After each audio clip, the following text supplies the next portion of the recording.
Hello, everyone, and thank you for joining us for the final installment in our series of webcasts in partnership with NetDocuments under the banner of Work Inspired, where we talk to leaders such as yourselves across professional service firms to talk about how they can improve productivity, deliver better value to their clients. And we've looked at a number of key areas each session, so to see how firms can protect, organize, deliver, plan, and learn from their work. Today's session is all around the theme of deliver. So we'll be exploring how leading firms are creating safe and managed spaces for teams, how they use tools and technology to communicate and better increase productivity throughout the firm. Before we kick off today, I just want to say hello and thank you, of course, to my co-host, Guy Phillips, the VP of International Business at NetDocuments. Guy, do you have anything to add before we get started? Yeah, I think it might be useful maybe if I can just step in and just explain a little bit about today's event. This is the final one in the series of 5, as Kaylee was saying. Today's is focused around deliver, really, and the discussion that will spawn from that. Deliver is really a part of NetDocuments application suite, which allows for extranets or deal rooms, as we might more commonly know that, but it's actually being able to share documents in a secure fashion, both across the firm internally, across different departments, or equally externally. So if you've got clients that are external that you want to actually collaborate on documents, then this is the functional area of the product that delivers that, hence the name Deliver. So I think today what we're going to be doing is sort of focusing around that area, but really open up a general discussion to look at how firms are changing at the moment, how you're seeing the impact of the current changes, and just a general discussion around that, Kaylee. So maybe if I can hand back to you to elaborate on that and start the ball rolling. Perfect. Yeah, let's start with a little bit of a scene setting. I'd like to talk about collaboration and some of the tools that you guys have been using throughout the market, including social media, is pretty interesting. I've been hearing some firms making use of Facebook Workplace and other platforms that they wouldn't usually. So can we start with Liz, maybe from NetDocuments, if you could see how your internal legal team is using different collaboration tools, and then we'll see from the law firm perspective. Yeah, for sure. I'm happy to kick it off. So NetDocuments has a legal team of 2. We are both here in the US, but interestingly, my AGC started in April, so right after the lockdown here in the US. So she's actually been in the office a grand total of 2 times ever. So we have had to get very creative in onboarding her remotely, as we've done with a lot of employees. So we have made use of lots of alternatives. I mean, we're big users of our own tools, obviously, so we use Thread quite often, but we have also, I mean, it's forced us to change our working style so that we're in almost constant contact, because in the office, in an office environment, she and I would sit right next to one another. Here, we don't have that luxury, so we text, we call, we talk almost 10 times a day, probably, making sure that we are not overstepping one another, what someone's working on. Big part of that for us has meant automating legal requests so that we are able to have visibility, and that the company is able to have visibility into what each of us is working on, where they can go for updates, where their cases are in the queue. And it's also meant tracking between the 2 of us so that we're sure she's working on this matter and I'm working on that matter, and I don't have to worry about what she's doing and she doesn't have to worry about what I'm doing. So we have adopted new technology as a result of this to make sure that we are producing our best work product while also being efficient and as fast as we can be under the circumstances. Yeah, I think I could probably just add on a little bit to what Liz was just talking about there, in that, in effect, I am Liz's client, although I'm sure that the relationship is much better than just that. And so as a client, I actually get all the benefits that Liz was describing there through our internal use of our own applications and other third-party applications. So the queuing mechanism allows us remotely. So I'm based in London and Liz is based in Utah, as she was saying, and then we have people in Australia.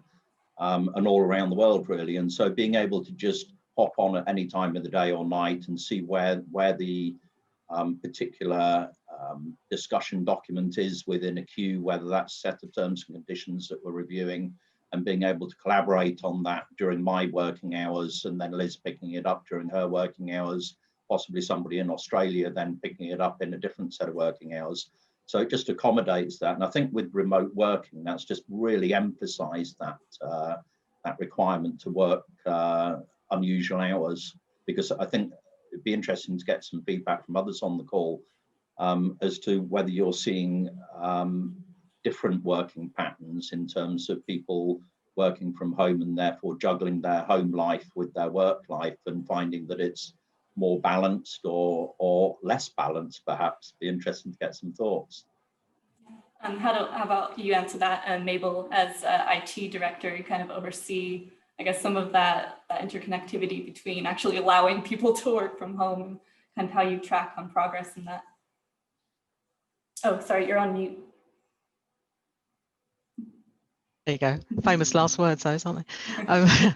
For us, I mean, we've been working, we moved in London, our headquarters moved in 2014 to what we call our agile office. So we've worked very much open plan. The majority of people had laptops. And so we found that probably from about 2015, people started to work at home a bit more. And typically it was 1 day a week.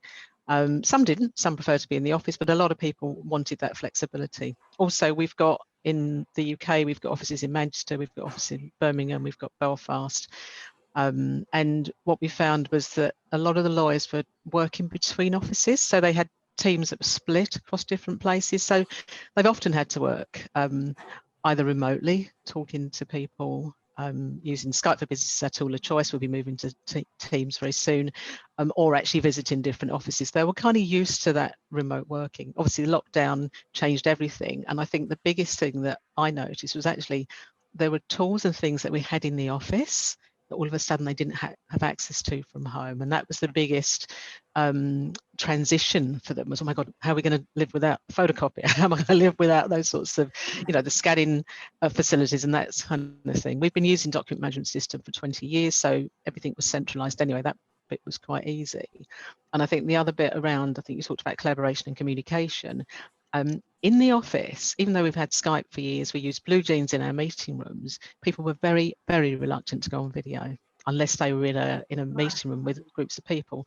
All of a sudden, now lockdown meant that, especially when you want to talk to clients, you want to talk to your colleagues, and where you can't do the face-to-face sort of sitting next to each other or the coffee machine, people were actually calling each other and sticking the video on.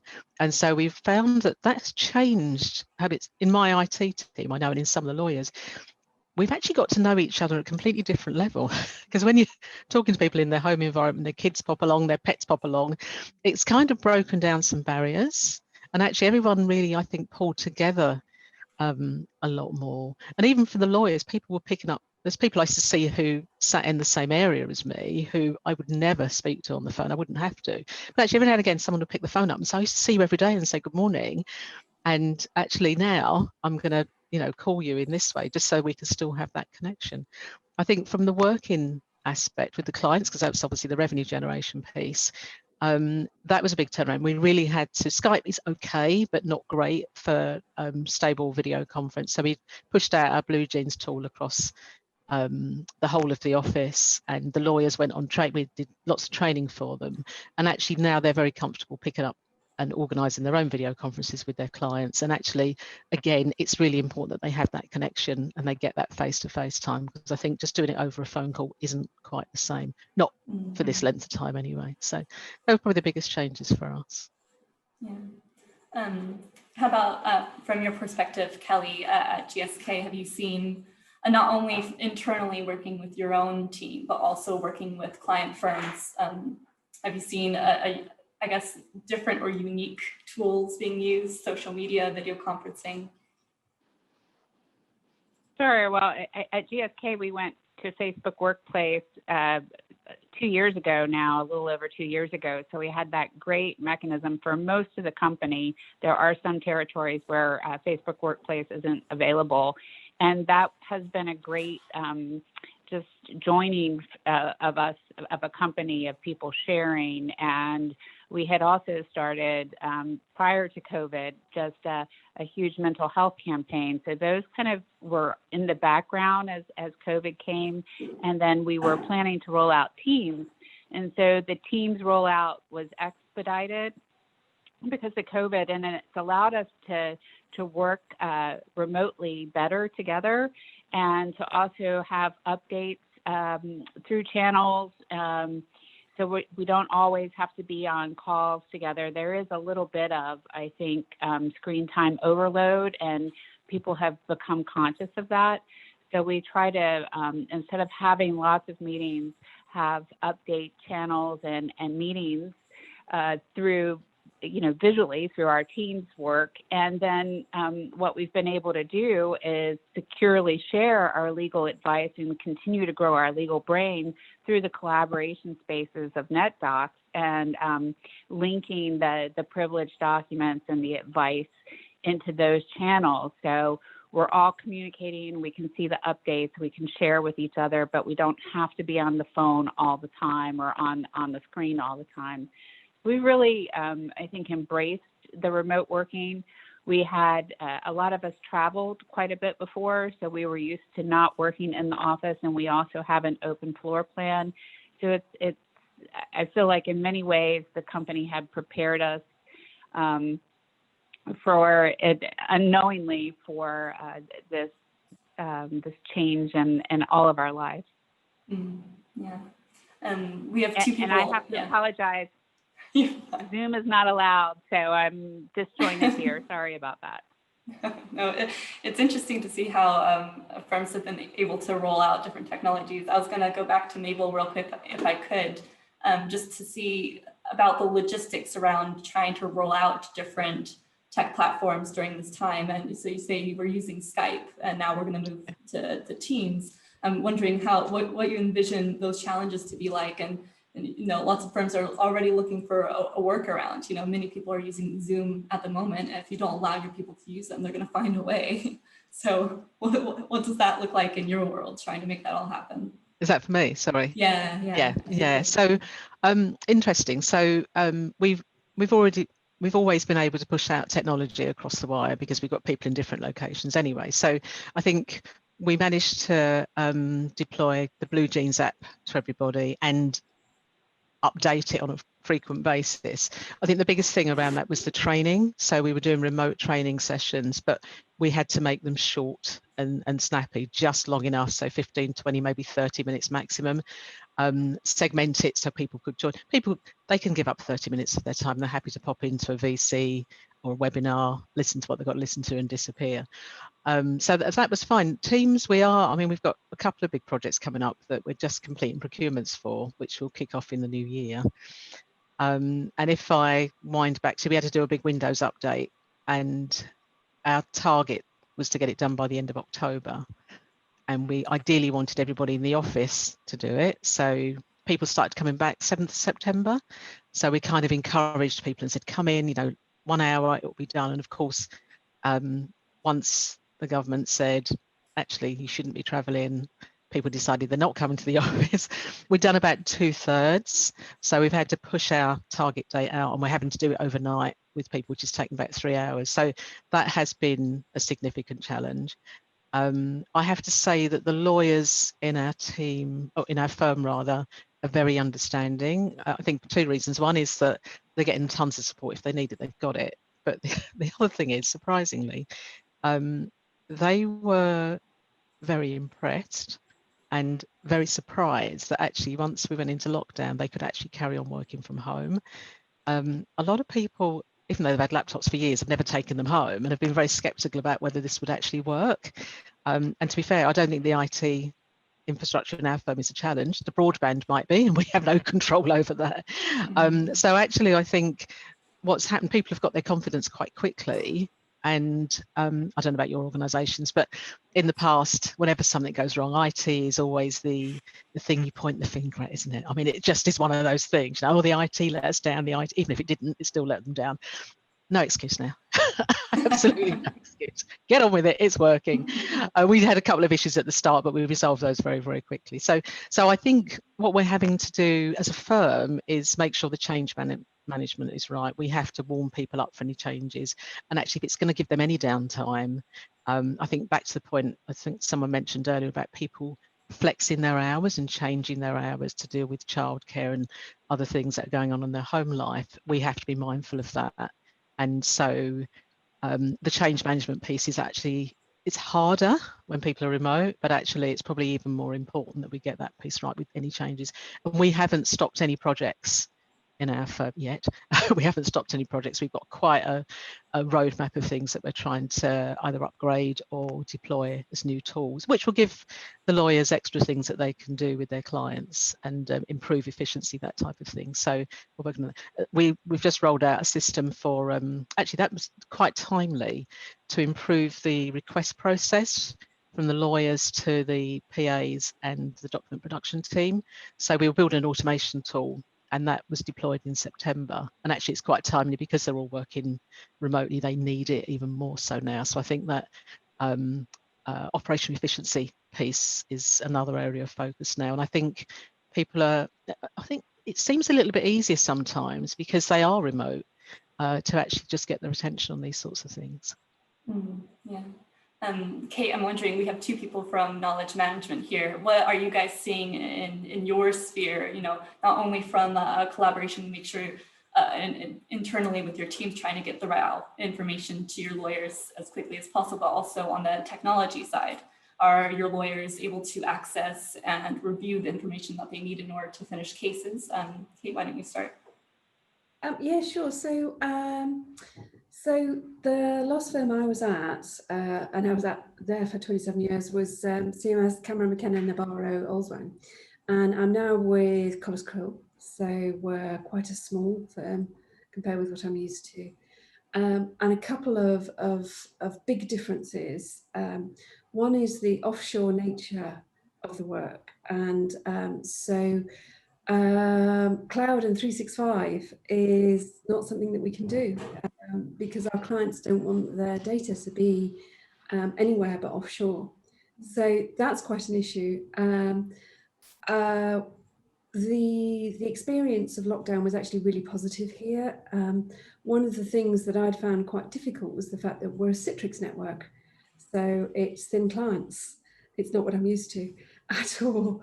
It has a lot of, let's say, joys. So things like you can't just buy one license and have one person accessing it on a Citrix network. Various different things, different workarounds. But what it meant was that Guernsey locked down quite early and quite swiftly before the UK. And basically on the Friday, we were still going to be in work on the Monday, and on the Monday we weren't in work. And everybody could access things really well. So all of our systems worked. IT, I think, had some really nervous times, but it all performed fantastically. But very reliant on people's own IT kit. And the reality is a lot of people do have home kit. We don't always have a big screen. That was the big thing. So the business helped with screens when necessary. But that actually worked really well. So the supply of our updates, communications, etc., all sort of just carried on as normal, really. Because like everybody else, we only have 4 different jurisdictions, but they're quite widespread. The big difference for us was the conferencing solution.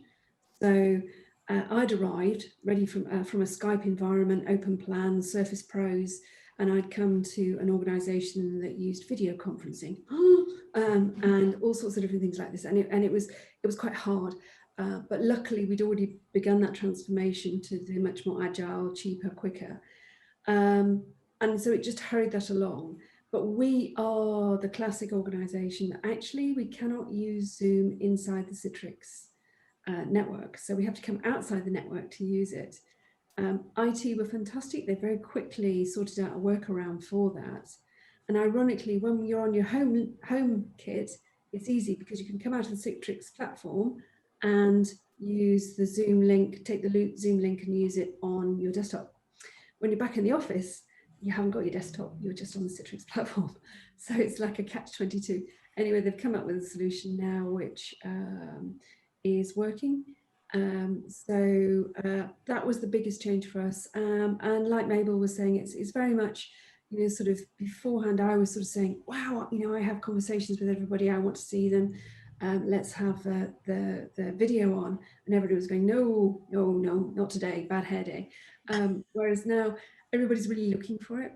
And one of the key things that I think was really important was having leadership calls where we're small enough, I suppose, but even big organizations did do the same thing, which was really impressive. And having those check-ins. So there was a whole series of additional check-ins. So within your team, then across jurisdictions, then across the firm.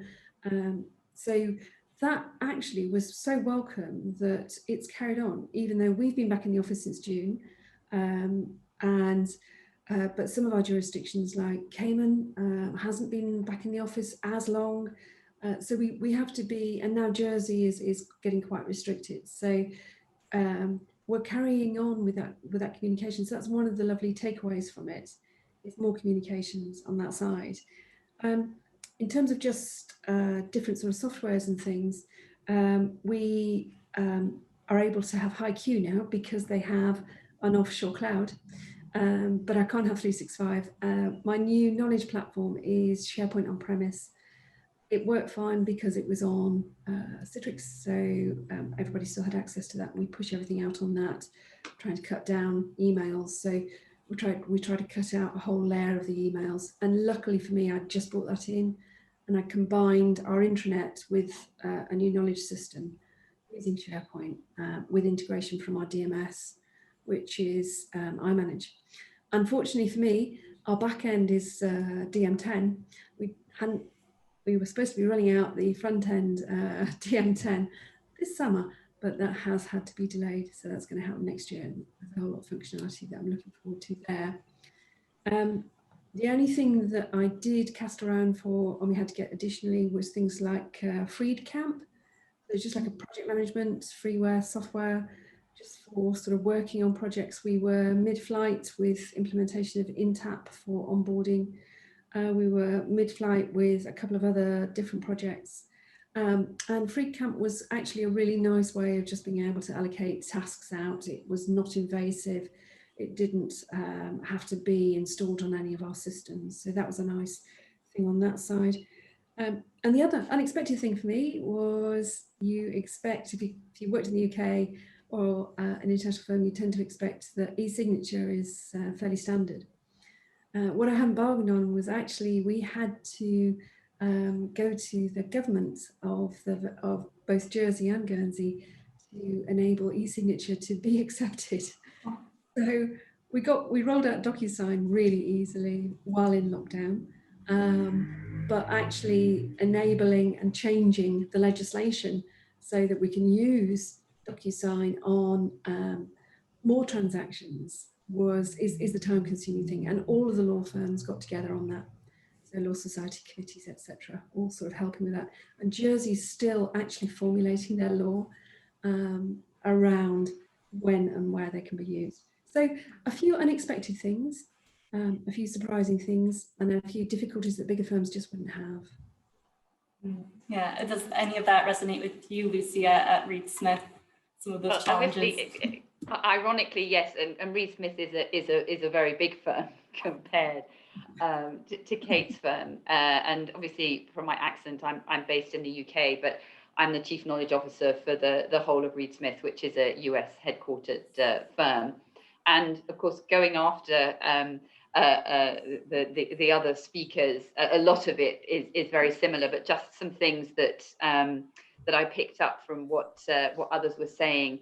So Guy's point and Liz's conversation about the tracking of legal work, that is a piece of technology that we have, which absolutely, as you say, over this period has really seen a real growth in interest in terms of clients wanting to be able to instruct online, see progress online, see metrics online, and then have those data, have, you know, whatever it may be, the documents in a repository at the end that they can pull data analytics on. So, and I think it comes from, you know, it's technology that's been around for ages, but I think the point around people working at different, and we're all in different jurisdictions, time zones, but that suddenly that ability and that desire to be able to see things in their own time, as Guy was saying, you know, just to check in at the end of their day as to what's happened,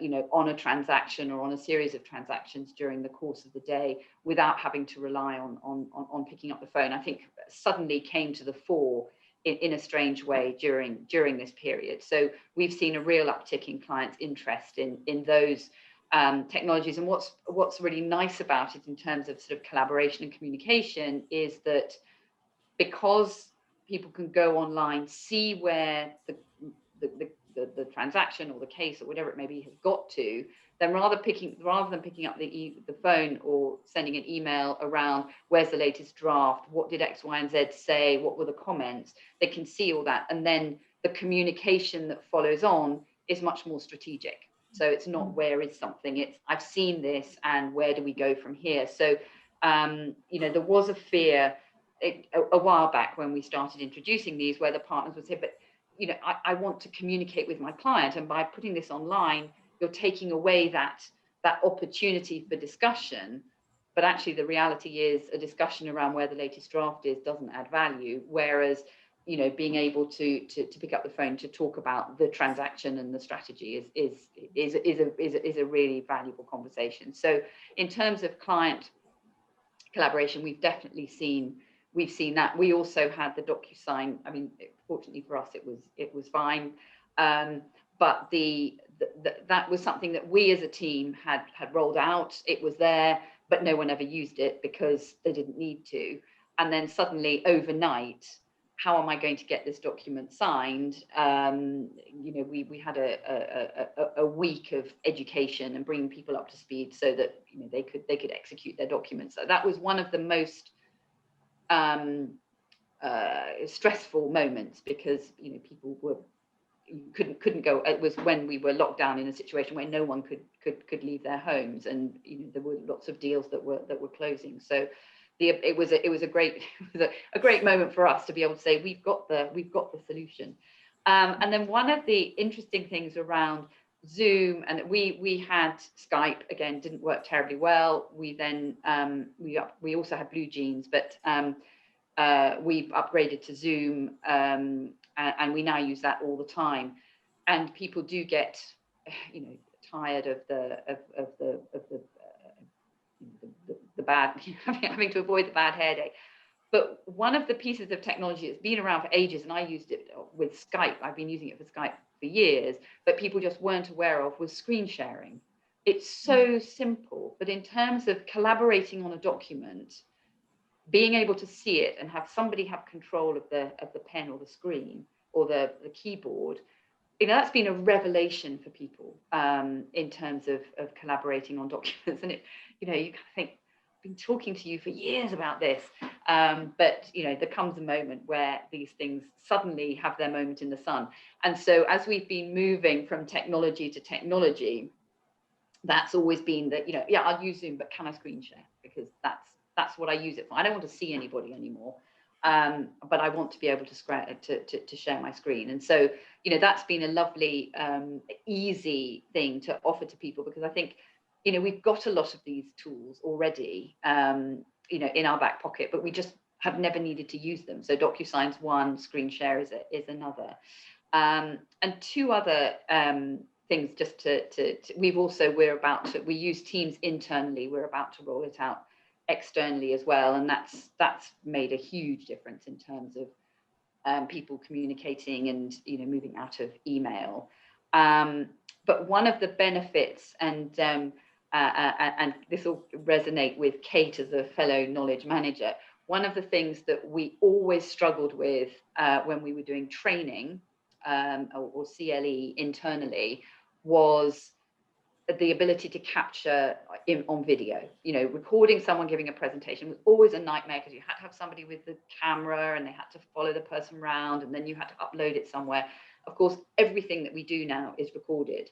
So the ability to take those trainings or to take snippets from sessions and reuse them, to me, has been an absolutely fantastic byproduct, if you like, of having to work in this way, because we capture things, you know, even not just legal education, but presentations from, you know, our leadership. And I've done a number of presentations now, which I can put out, you know, for the team as we bring in new people. I don't have to do it in person every single time, or at least the introduction. And one last thing, which I thought was ironic, some of you may remember that in the days of kind of email explosion, some organizations had a no email Friday. You know, no one's going to send emails on Friday. We're all going to talk to each other, or we're going to pick up the phone. I was talking to somebody in an organization the other day saying, oh, we have no Zoom Friday. Which I thought was just, you know, not something that I heard before. No, on a Friday, we pick the phone up. We don't Zoom, which I thought was fun. That's interesting. Could I just ask around, and maybe a question for you, Rich, at Toyota? Do you find that there's more pressure from a security perspective in terms of what you're doing in the legal department, and you know, how they're viewing that from a CISO perspective? Absolutely. I think that it's actually been, in some ways, it served to increase the relationship between legal and the CISO's office, because we are having to work so often together on all of this functionality that we're talking about today, right? So we had, similar to Kelly and Mabel, we were on Skype and found that the functionality, the stability of the video conferencing wasn't up to scratch. So there was a plan to move to Teams. That plan was set for September of this year, but when COVID hit and we went on lockdown and work from home, we pushed that forward. And so we went to a work from home scenario in early March.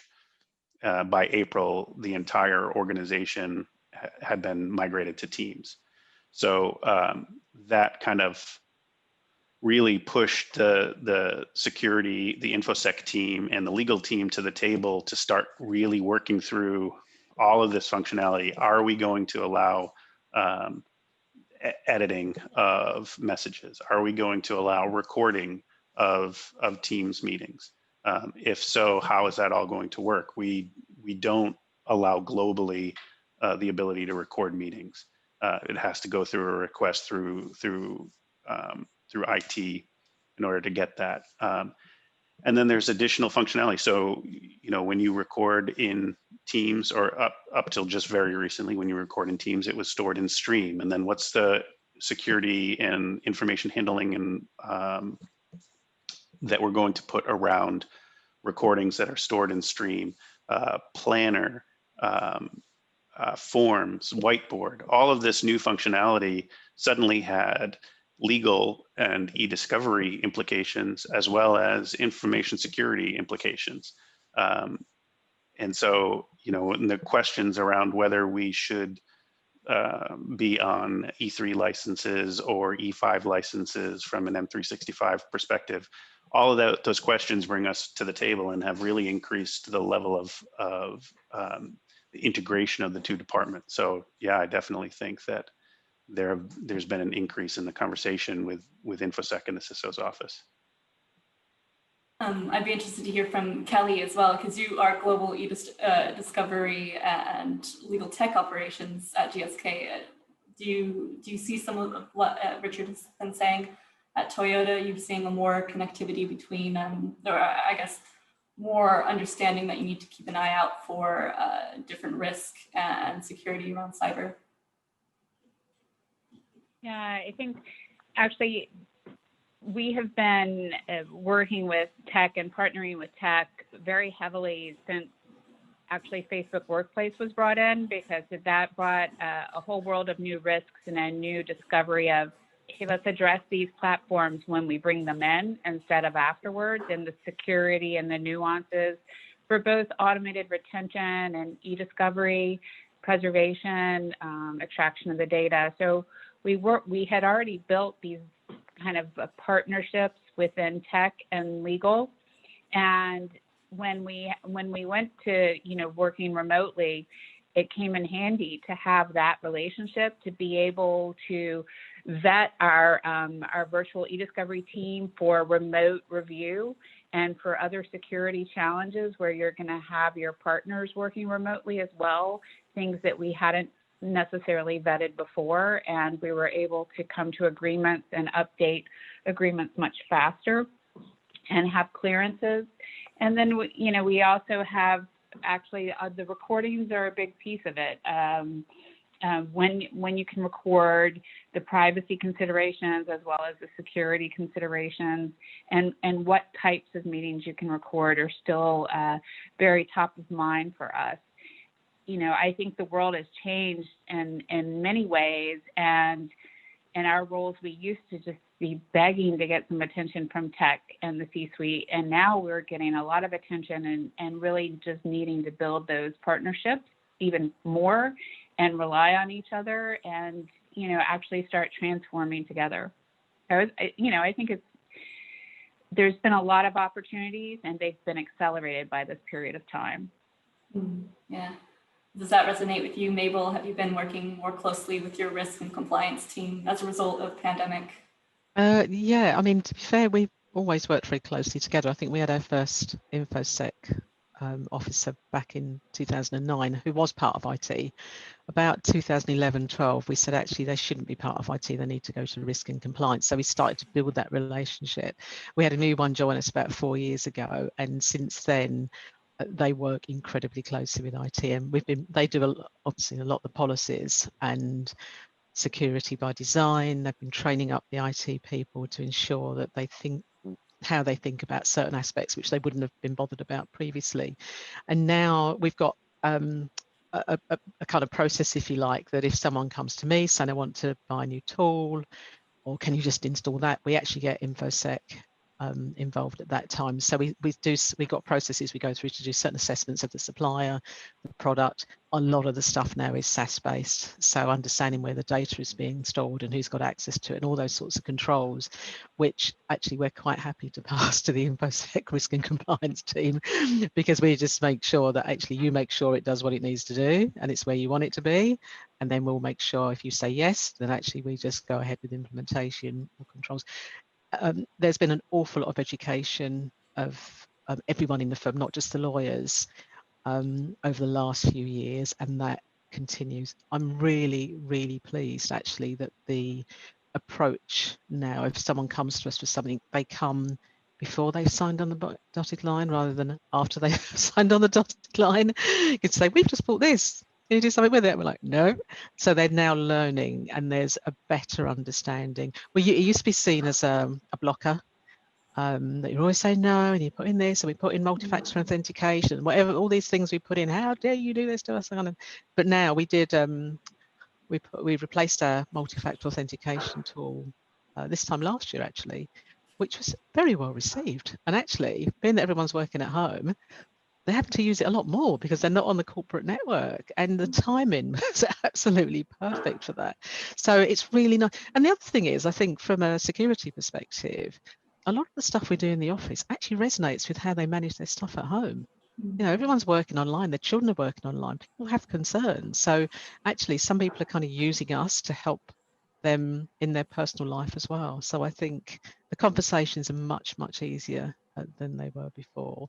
And I think our biggest concern when we started to work from home was in the office, we've always protected our perimeter, if you like, which is physical office space, and all of a sudden that perimeter's moved way out there, and not just once a week, this is like 5 days a week people are working from home, and we have no control over their home environments and all those sorts of things, which I'm sure every organisation, not only law firms, are concerned about. So that was a bigger concern, which we've had various ways in trying to tackle that, but it's just being very aware of that.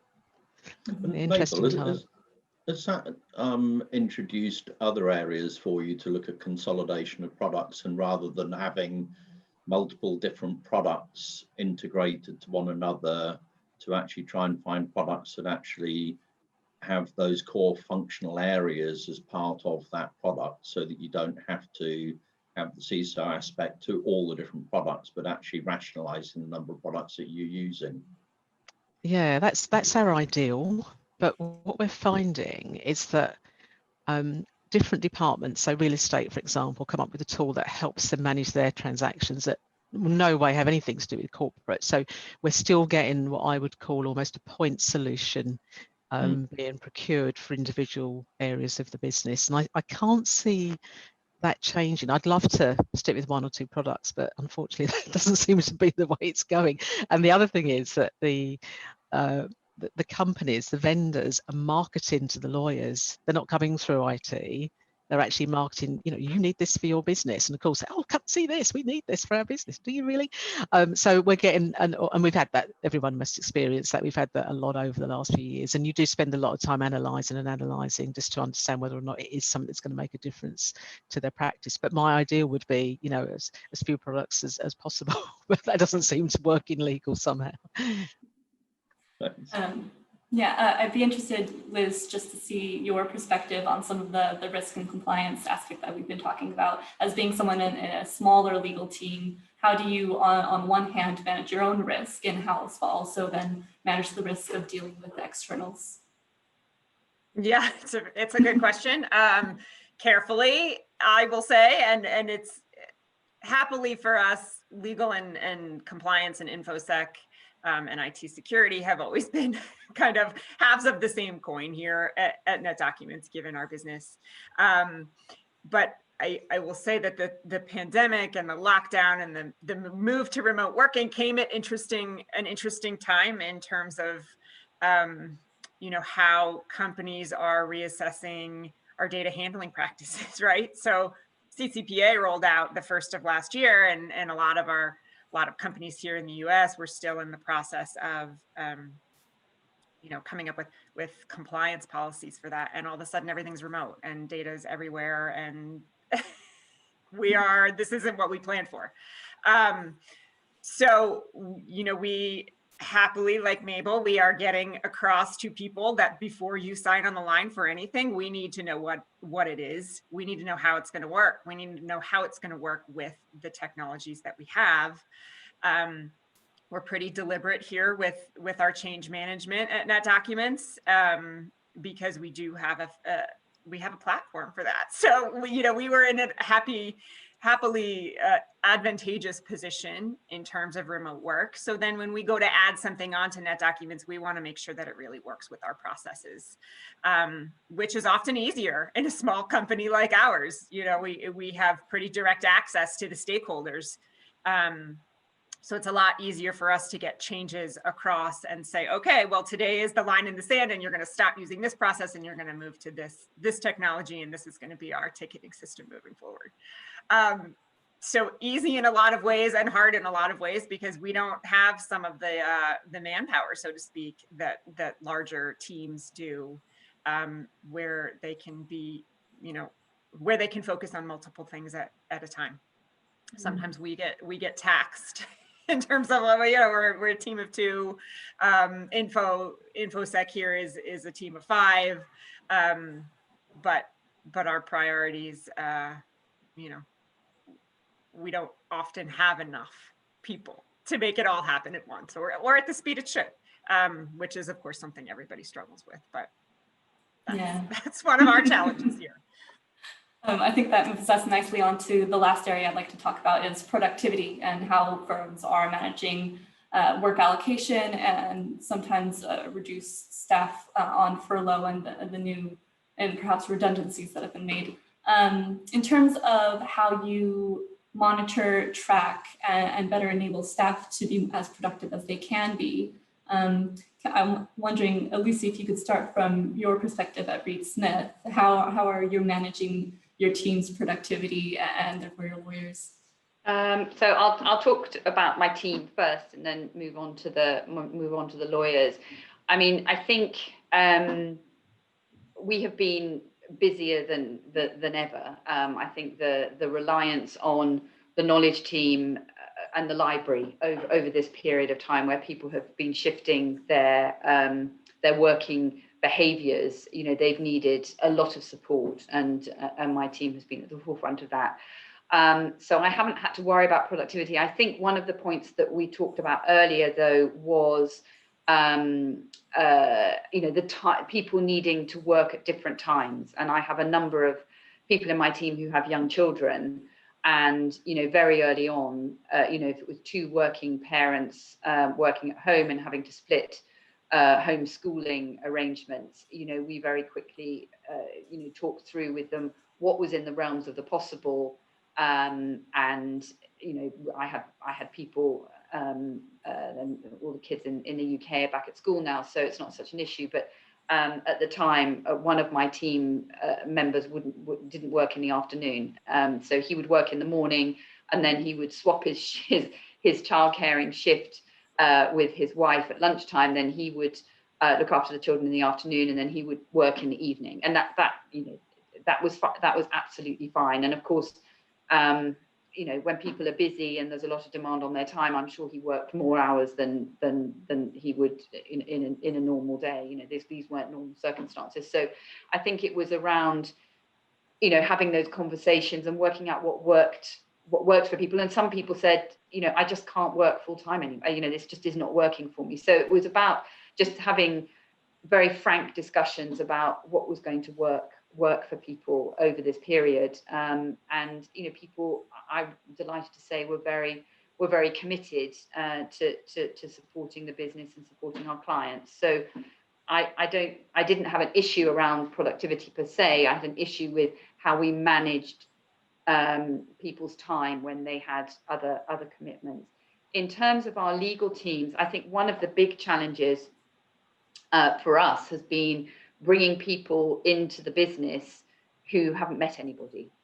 So our new joiners, our new trainees arrived in September. You know, there's all sorts of meet and greet and opportunities for them to meet people and get their work through walking down the corridor or meeting someone at the coffee machine. We've had to find other ways to make sure that everybody is getting access to the work. So we have, and a lot of firms are looking at this now, we have a work allocation tool which enables people to self-identify, you know, what their areas of expertise and interest are and how busy they are, and then making sure that, you know, that is used as a way of allocating work, particularly in my organization, particularly in the US, for example, where, you know, we have 20 offices. You know, how do we make sure that everybody is being kept occupied? So making sure that that work allocation is done, so people who have capacity are approached, rather than everyone just going to the same person that they're used to, because there'll be new people that no one knows. So I think that's working really well. It's, you know, there's all sorts of other ways of meeting people. You know, meeting people. There's lots of Zoom meetings and so on, but there's also this tool behind the scenes that just matches demand to capacity. Yeah. How about you, Rich, at Toyota? How are you finding the need to, I guess, further increase your productivity data, or how are your teams doing in terms of performance? Yeah, similar to Lucy, and just in speaking to my team first, I found that I wear two hats in the organization. On the one side, it's legal operations or legal technology, and on the other, it's eDiscovery. So in the first few months of the pandemic, I found that the eDiscovery workload significantly decreased because we were getting extensions from the court.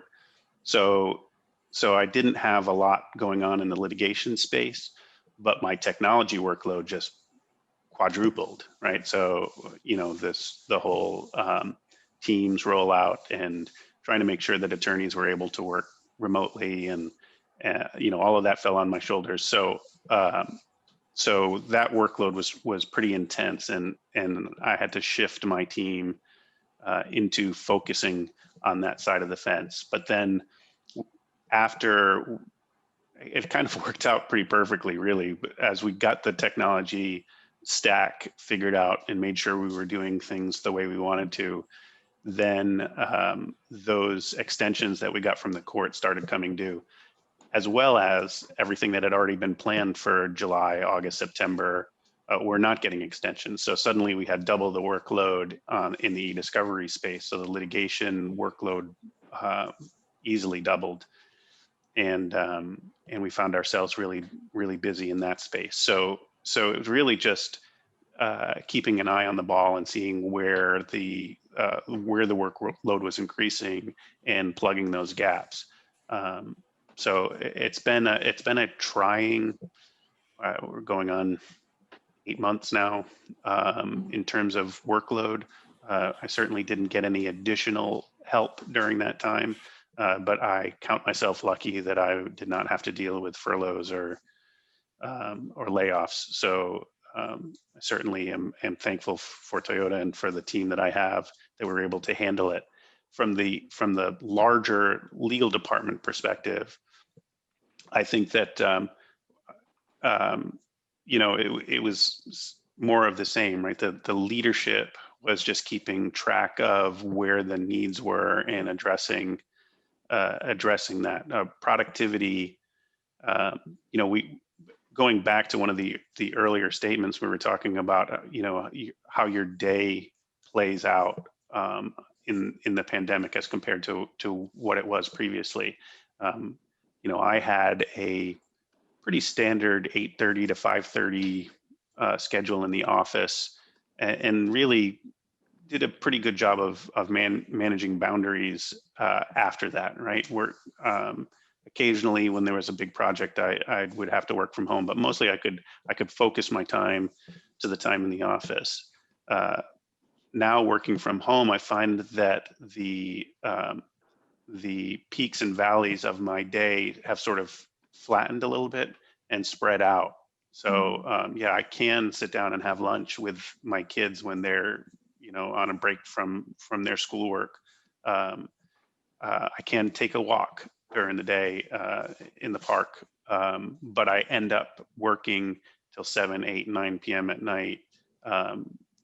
Very quickly transitioning from watching a TV show to being on my computer. And I think that from a productivity standpoint, that is pretty much the case for all of us. We are just starting the day at 7 a.m. and ending at 9 or 10, especially in a global corporation, and you're working cross borders.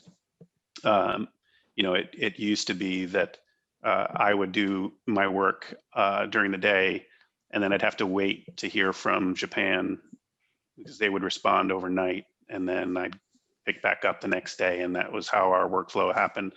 And now there's a little bit more of the around 7, 8 p.m. we have a conversation in real time, and then pick it up the next day. So it has definitely changed. Our productivity has changed, and call it for good or for bad. I mean, I certainly would like to add some boundaries back into I think my wife would much prefer that I have some more boundaries, but I certainly have leveled the playing field in terms of productivity. I still feel like I'm getting as much or more done than I was when I was even working in the office. Yeah. Just before we do our wrap up, Guy, I'd like to ask one more question to each of you.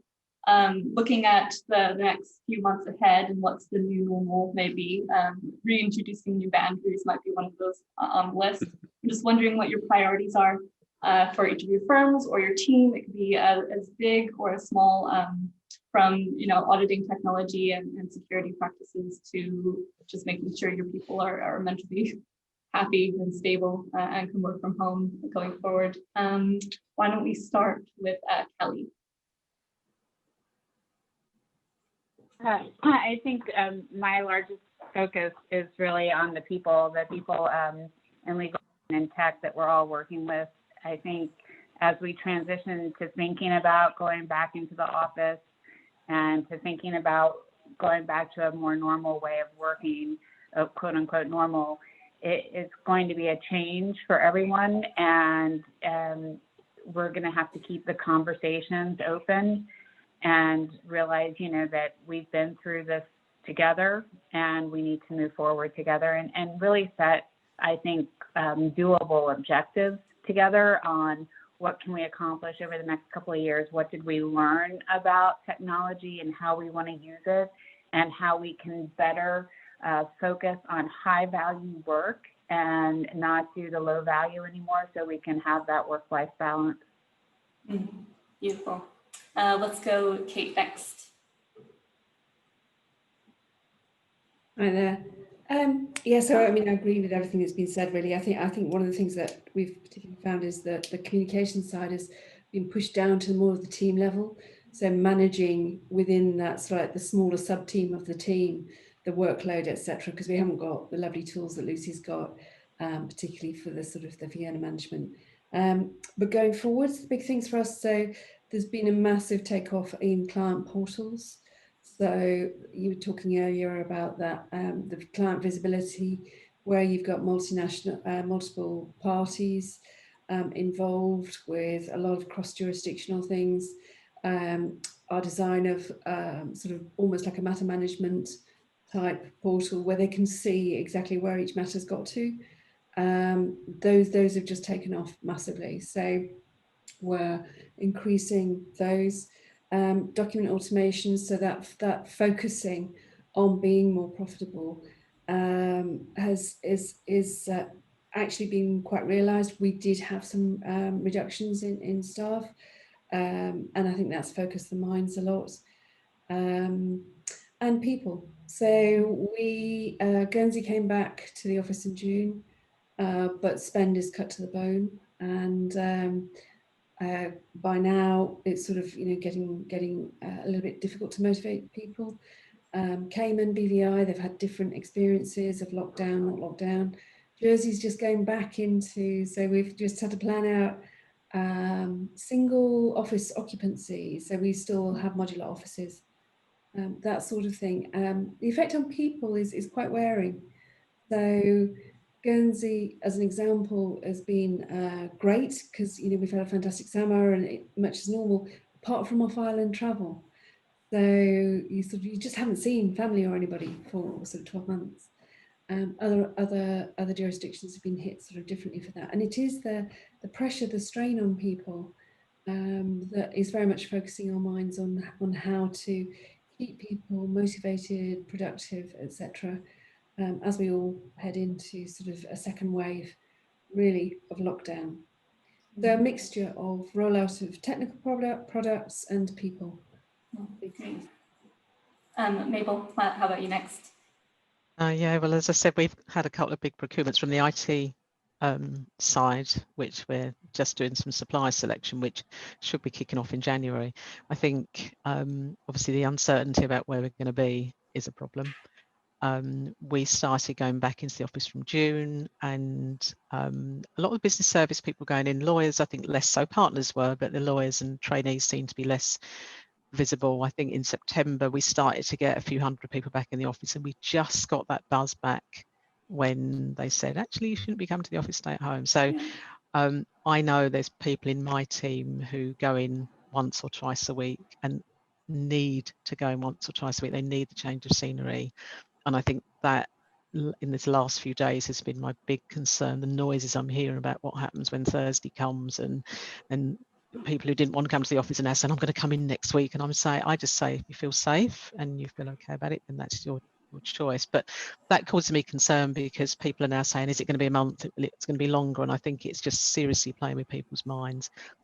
Earlier in the year, it was a shock, but the weather was great and people were doing things they hadn't done before. A little bit less motivation in the winter time for us here. So that's a big concern. We are incredibly busy, so I have no problem about keeping people occupied, but I think it's more than just doing your job. They need that face-to-face, they need that connection with people. And the social aspect, we've done the quizzes, we've done the bingo nights, that I think people a bit bored of those now, and they're getting demotivated about doing anything that to make people happy and celebrate, because there is kind of a bit of a low mood. So we're trying to be positive and upbeat, but there's only so much you can do when you can't get together with people. So that's on one side. We've got, you know, some really exciting things that we're going to be doing around Teams, looking at Office 365, around this kind of automation side of things. There's a few tools that we've started to play with that we can see there's some opportunity there, and even working with the business on some of their projects. I think because they are remote, they don't have access to everything in the office. The whole thing about being attached to paper doesn't seem to be such a big issue anymore, you know. So I think we're trying to improve some of the things that we do on the desktop for them to make their job easier and also make it a bit more exciting. So, I mean, you know, we're trying to balance it. And I think back to Rich's point about the extended day, I mean, we've got to be, I don't know, able to control this ourselves, but it's blooming difficult. When your back bedroom's set up as your office, actually it's just go and log in and see what's going on.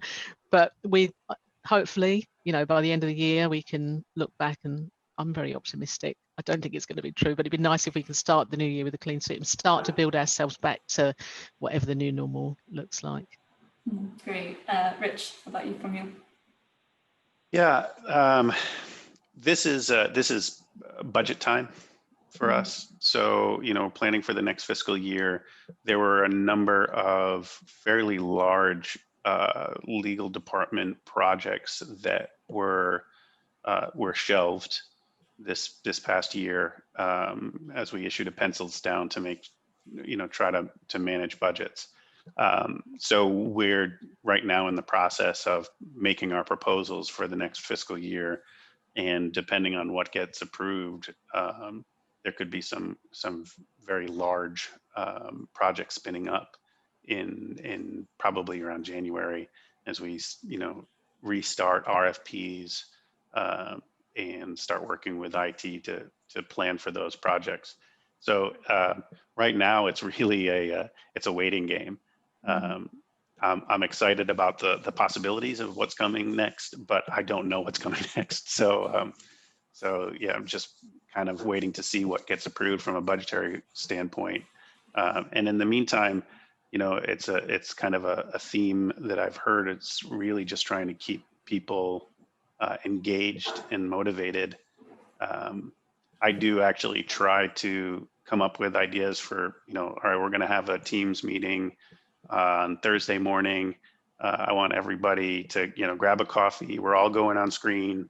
I don't care if you're in your pajamas. Let's just get together and have some conversations, because part of the reasons why productivity sort of increased a little bit at the beginning was because I was not losing any time of my day with the social interactions. You know, on a regular basis, I did what I called rounds, and I would walk around to the paralegals who really were the people that most knowledgeable about all the matters that were going on. But then also the attorneys, and just sit down and say, what's coming down the pike? What are you seeing? How are things going on this case? But inevitably it would also be, how's the family? You know, what's happening? You know, how's your son doing in school this year? Those conversations, and they decreased productivity a little bit, but they increase the engagement and honestly the enjoyment of the job. And so we're sort of losing that a little bit. It's all about the work. So I really am trying to re-engage and say, all right, for this half hour, this coffee hour that we're gonna do, we're not gonna talk about work. I just want to have my whole team on the call with a coffee or tea or whatever you like, and we're just gonna chat for a little bit. So keeping people engaged and enjoying their jobs is a big part of what's going to get us through till, you know, whenever we're able to actually come back and work in the office and have these face-to-face conversations. Yeah, great. Lucy? I think it's all been said. I'm in a similar situation to Rich in that it's our budget period. There were some things that we put on hold this year because we just didn't have the bandwidth to deal with, you know, big tech projects and, you know, manage workload through the pandemic. So they've gone back on the slate for next year. So that will be really exciting. And then the people side is a real, it's not concern, but a focus. As Mabel said, here in London, we're going back into lockdown on Thursday. We've got big holidays coming up. There's Thanksgiving, there's, all the end of year holidays, and how are we going to, celebrate and that's what people are thinking about now. And we need to be creative in a way of getting people back together again and thinking about different ways of communicating and celebrating. Great, and we're almost there now. Liz, final thoughts? The unenviable task of following up on those big thoughts. But I will just say that I agree with Lucy, it has all been said. But I think the one thing that everybody said well is that it's all about our people. And we have, I think we've all gone through multiple phases over this challenging 2020. At NetDocuments, I have a feeling we are now hitting our stride, honestly. And I think our focus going into 2021 is that even though things are uncertain and unknown, our people have done fantastic things for us over the last year. And so keeping them happy and productive and efficient is critical to our business. And while adaptation is hard, it's also good. And I think there's lots of opportunity here, not only for our company, but for all companies to change the way we work and to kind of recreate our new normal. So we look forward to that opportunity, trying to see the bright side there. And look forward to seeing, what other companies and firms in the legal space come up with too. It's a time of creativity in a way.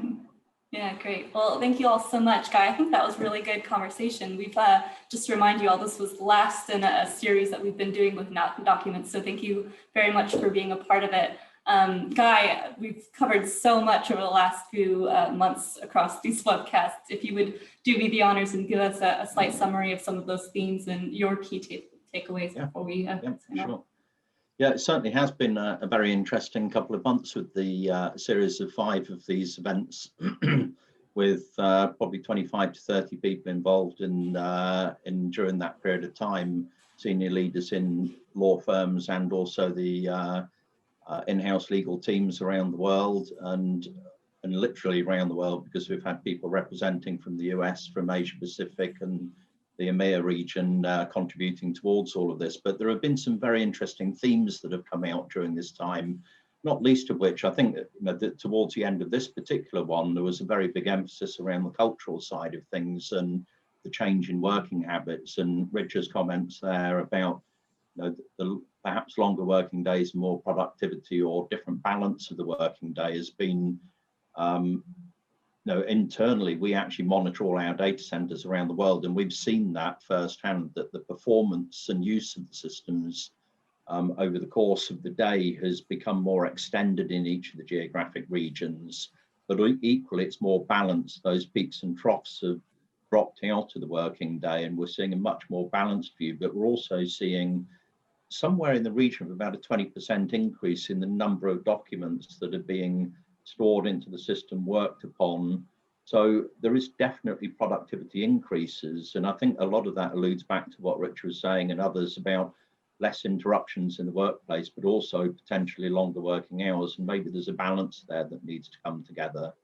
And we heard that across quite a few of the sessions that we've run, these 5 sessions. And then other areas have been very prominent, have been the security and risk aspect of things, as people have different working environments where people working from home, you need to give consideration to that security and risk. And so that's come to the fore, as well as firms have looked to identify how they can keep tight on that security model that they've got in place and how they accommodate that sort of mixed working environment, both mobile use and also home use and office-based workers. So lots of discussion around that, and then also people experimenting with new applications and bringing to the fore products that perhaps we've used a little bit previously. We heard about a few products today on today's call about how people are using products that they did use intermittently before, but have now become mainstream products. And I think we're seeing more of that as people start to experiment and find really good use for applications that historically